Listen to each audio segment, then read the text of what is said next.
মধ্যরাত, চারপাশে গভীর নিস্তব্ধতা, তবুও একজন মানুষ গভীর বেদনায় নীরবে কাঁদছে। তার নাম রায়হান। রায়হান একসময় খুব সফল ব্যবসায়ী ছিলেন। বড় একটি অফিস, অসংখ্য কর্মচারী, পরিবারের সুখের ঢেউ। কিন্তু হঠাৎ করে একের পর এক বিপদ তার জীবনে ধেয়ে আসে। ব্যবসায় ধস, বন্ধুত্বের বিশ্বাসঘাতকতা, পরিবারের অসুখ আর সন্তানের দুর্ঘটনা। একসাথে সবকিছু ভেঙে পড়ল।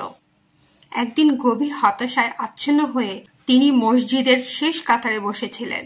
সেজদায় গিয়ে শুধু একটি কথাই বলছিলেন বারবার, আল্লাহুম্মা রহমাতাকা আরজু ফালা তাকিলনি ইলা নাফসি তারফাতা আইন ওয়া ওয়াসলি লিশানি কুল্লাহু লা ইলাহা ইল্লা আনতা। অর্থ, হে আল্লাহ, আমি তোমার দয়া কামনা করি, আমাকে এক চোখের পলক পরিমাণও আমার নিজের উপর ছেড়ে দিও না। আমার সকল অবস্থার সংশোধন করে দাও। তুমি ছাড়া কোনো ইলাহ নেই। রায়হান জানতেন না তার চোখের জল অন্ধকারে ঝরছে, কিন্তু আসমানের দরজায় আলো জ্বালাচ্ছে। সেই রাতেই তার অন্তর বদলে গেল।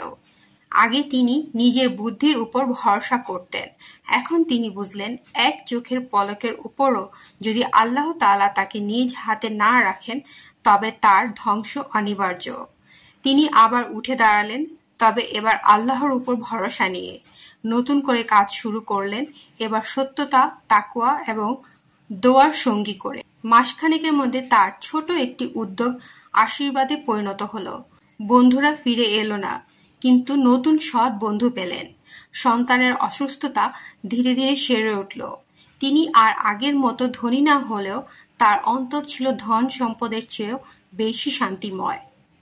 রায়হান আজও বলেন, আমার জীবন বদলেছে এক রাতের সেজদায়, এক দোয়ার বরকতে, যেখানে আমি বলেছিলাম, হে আল্লাহ, আমাকে এক চোখের পলক পরিমাণও আমার নিজের উপর ছেড়ে দিও না।